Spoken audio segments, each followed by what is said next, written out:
and we have arrived, ladies and gentlemen, to the Gym Challenge Grand Finals here in our Premier Challenge at Factura Collectibles. My name is Coronel. I am joined here by William Franco, and we've made it to Grand Finals. It's going to be Riley Factura and Giovanni Costa, two of the most premier trainers in North America right now. Both regional champions, both near the top of the CP standings. What do you make of this? We are definitely in for a treat right now, Jesus.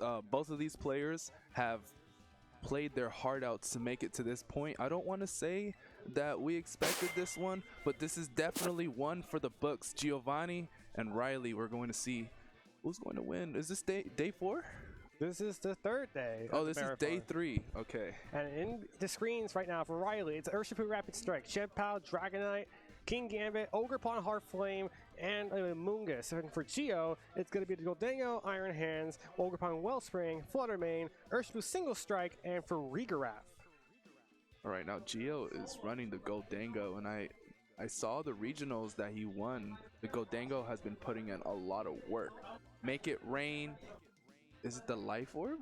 It's the choice specs. Oh, it's the choice specs. It's been known to hit hard, go hard, and just do everything it possibly can to nuke anything in its path. But here's the thing. He has almost no speed control, but neither does Riley. But Riley seems to have some faster control options with Sucker Punch, with the Chien-Pao. Seems like the only speed control here would be the Trick Room from Giovanni's for Rigarath. Exactly, that would be where we'd be standing. And here we are. We're going into game number 1 of these grand finals in this Premier Challenge for Thursday.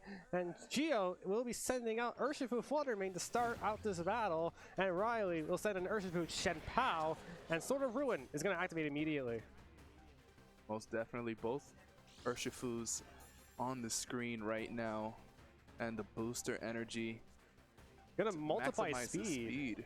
So it's gonna be faster than everything in the field right now. Even that Choice Scarf Urshifu, now that it has that 1.5 times multiplier. Flutter Mane could be a threat right now to Riley if he's not careful. But something to look out for. But if there's something that Riley can fall back on, it's his Terra Poison Urshifu, which can resist those fairy type attacks. So possible terrestrialization here, but like if you're Riley here, you gotta consider, does the Flutter Mane go aggressive here? Do you take the damage? Oh, he's just gonna go for the Aqua Jet, get the guaranteed damage that he can before he faints to a Dazzling Gleam, or not! Sucker Punch, predicting the attack from the Flutter Mane, taking it out turn 1. You were saying the Flutter Mane probably the most dangerous Mon on the field, getting taken out immediately, and Focus Sash going to maintain Chien-Pao's life here. Yeah, Chien-Pao is going to be able to survive on that 1 HP, but with Urshifu lowering its defenses, it pretty much is on life support if it weren't for that Focus Sash that is currently holding out right now. And here is a Giraffe for Geo. This Giraffe is just an offensive threat, especially with that life orb that it holds. I wonder if you're Riley, if you continue, I mean, you can't even use Aqua Jet anymore, so you probably have to switch out because you're locked into Aqua Jet in the first place. Geo, he could have an easy path to knock out the Chien-Pao, but I'm more so wondering what this Rigarath will do here. Yeah, but we're seeing a switch out here from Riley into the Among Us, and we know the Rigarath's about to attack right now.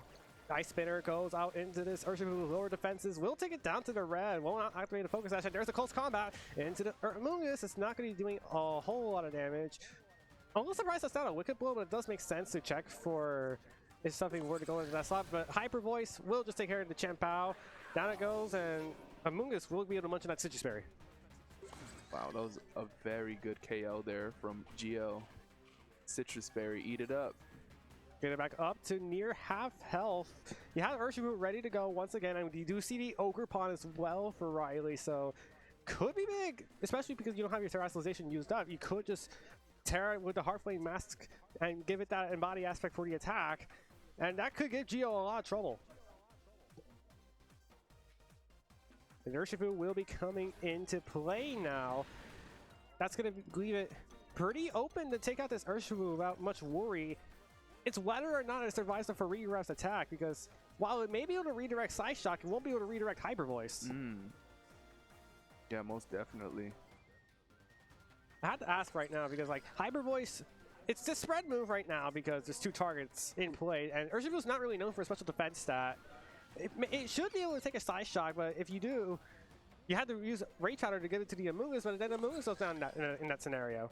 And yeah, definitely don't want to see that happen, and we're going to see it switch out. But does Geo capitalize on it as Ogerpon Heartflame going to switch in? Yeah, you called out that switch in.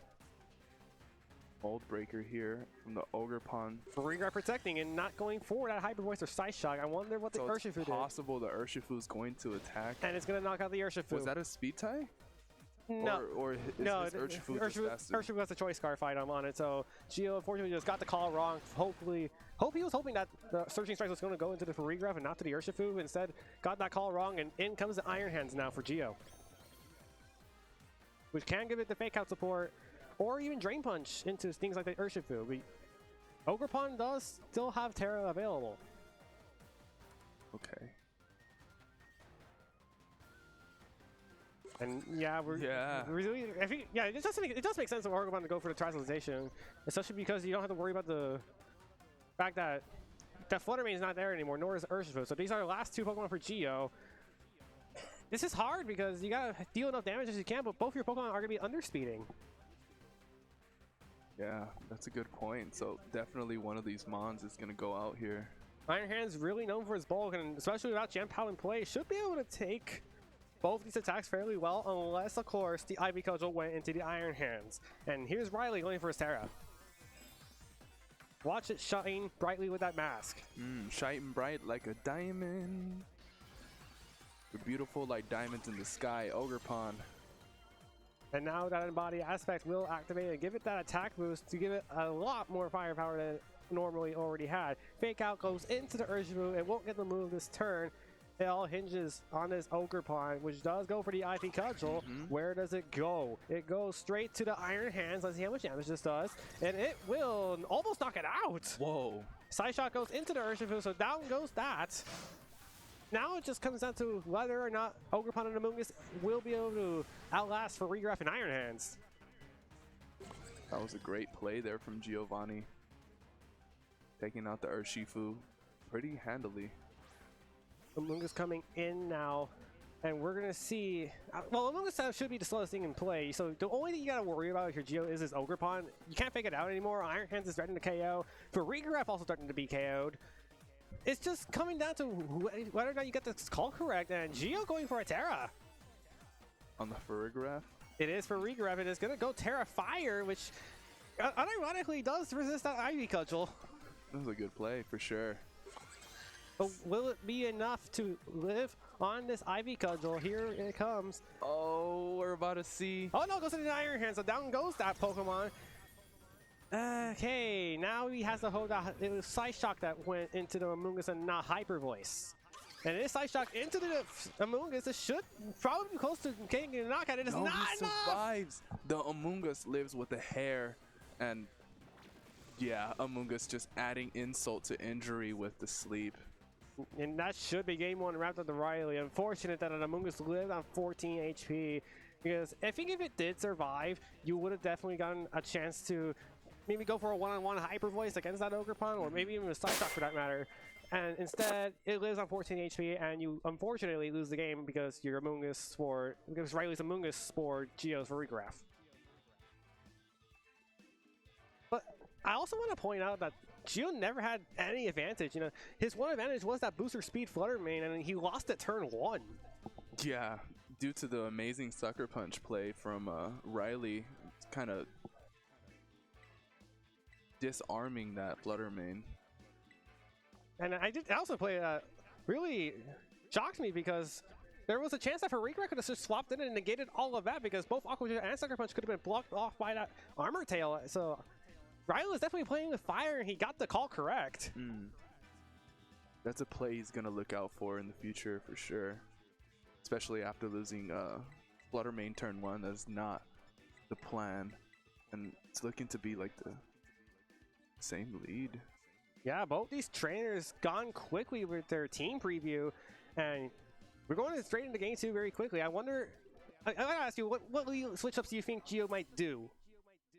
Geo? Because the last time he led, there was an absence of the Goldango. I'm wondering if Goldango would be good in this matchup. Instead, we see Farigreff Iron Hands for Geo, and Riley gonna stick to Xianpao Urshifu.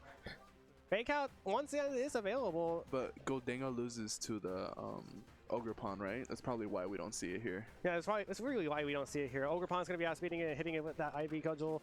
Iron Hands can just outlast all of its attacks. I mean, maybe not Side Shock, but... Okay, now I'm talking about the wrong things. I'm sorry. Okay. You're good, you're good. I spin. Okay, so we are going to see the Urshifu switch out in fear of that Varigarath, and in comes a Mungus. So Psyshock still is going to do a number to it if it went for it. And we do see Terra. Terra turn 1. I wonder if this is going to be the Iron Hands this game. No, it's going to be Farigarath Fire again. Do you think it's going to be the Hyper Voice or the Psyshock from the Farigarath? There's definitely a lot of options because Hyper Voice definitely would hit both Pokemon and break the Focus Sash out of that Shenpao. And no, we're going to see Fake Out go into the Mungus, so the Sash will stay intact for right now. Ice Spinner does catch the Terrestrialization, unfortunately. And it won't not very effective there. Hyper Voice does come out, does a good amount of damage to both Pokemon. Goodness. That was a lot of damage, bringing Among Us to eat the Citrus Berry, recovering some of his health, so he's doing okay. I think he can survive one more attack, but definitely not a Side Shock from that range. And and that's the fun thing, because you don't get a chance to go for Ice Spinner anymore because of that Terrestrialization to Fire. You can't Sucker Punch it because of Armor Tail. Sacred Sword is likely not doing enough damage, so... Farigarath is looking like the key to this matchup here. I think Giovanni found that out, especially after starting with the Flutter Mane in that first game. Switching it with the Farigarath has been good, supporting the Iron Hands, taking the Ice Spinner. And down goes Shenpao with that Hyper Voice. Now to see if this Iron Hands has what it takes to knock out the Mungus before it gets off a Spore here. It gets off the Heavy Slam. Is it enough? It is! Oh my goodness. 2 Pokemon going down. Giovanni with the strong start.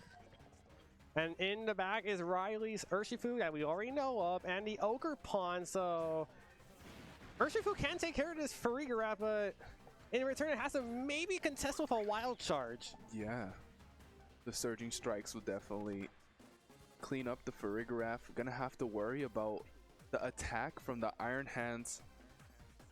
And actually, Ogre Pawn's Ivy Cudgel is in range for the Iron Hands because of the fact that Embody Aspect made it do so much damage beforehand. So this could be the swing that Riley needs.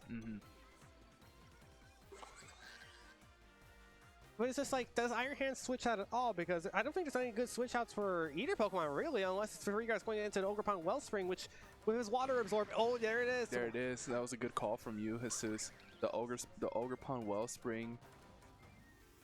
And yeah, there's Riley's Ogre Pawn Terra. And this should be enough to knock out the Iron Hands, barring that it went after the Ogre Pawn instead here. Surging Strikes, unfortunately, not going to work on a Water Absorb Pokemon. I had to... Okay, so if you're accepting that you're losing Iron Hands this turn, what's the potential pivot here? Because you're in a situation where both these Pokemon... Oh, never mind. There's no close... There's the close combat instead of the Searching Strike. So he does call out the Water Absorb switch correctly. It is going to get his defenses lowered. Ivy Cudgel, though, if this went to the Iron Hands, Geo is in a lot of trouble. Not because that he doesn't have enough Pokemon left, but more so because you have to contest with a speedy Ogre Pawn and a Choice Scarf Urshifu. I think that might be enough to bring Riley back into this game after losing both of his Mons to Geo. And for that close combat might have done it, to be honest, instead of going for the Surging Strikes. And now it's just whether or not this Ogre Pawn for Geo is faster than Riley's, because Ogre Pawn Heart Flames are typically known to be trained in their speed stat, whereas Ogre Pawn is more meant to be like a defensive switch. And so if you don't outspeed Urshifu right now, you're not going to get the Hornling Chop, get some of the HP back, and now it just becomes, does Farigarath have enough to take it out? No, it's just going to follow me, going to redirect the close combat. And there it is. And now it just comes down to whether or not this Farigarath can live a +1 Ivy Cudgel. We're about to see right now. Because if it lives the Ivy Cudgel... It already had some damage on it, so I'm not sure. If it lives the Ivy Cudgel, it could just get a Side Shock or Hyper Voice off and potentially get a knockout on Urshifu. Now it has -2 stages to special defense. Here it comes. It is enough. It is! Even when it's not effective, that Ivy Cudgel is so powerful. Yeah, it is very powerful. And Geo down to 1 Pokemon. He's still dealing with the problem of the speed of Riley. Controlling the pace. Oh no, it's Goldango! Yeah, I told you, bro. The Goldango. Why not? Just make it rain. Let him know. if it would be making it rain if it weren't for the fact that Ogrepon was already faster than it, unfortunately. And the battle is canceled. Riley Factura wins this Premier Challenge for Thursday. Congratulations to Riley. I think only losing one set tonight, right? Only once. Yeah, losing only one set. Everyone finished losing one set tonight, so it was so competitive tonight. It was only 10 people, but it was such a stacked bracket. Yeah, congratulations to Riley. I know Gio won yesterday's, right? Yeah, he did. So Riley is his turn to take the throne here. Day 3. That was a great set. 2 more days last for this Gen Challenge Marathon. You got another Premier Challenge tomorrow on Friday. And to cap it off on Saturday, the big mid-season showdown before the new year. And we all have to be excited for the tail end of Regulation E because we're approaching a big meta shift in Regulation F. And I'm not sure if everyone's fully prepared for it. Yeah, I don't think we're ready for that. So everyone buckle your seatbelts and prepare for Regulation F. It's going to be a bumpy ride for sure. With that being said, we're just going to close it out here at twitch.tv/PowerGaming. This is Jesus Coronel, and this is William Franco. We're going to say so long here, and I hope we all see you tomorrow for the final Premier Challenge of 2023. It was a pleasure. See you guys next time.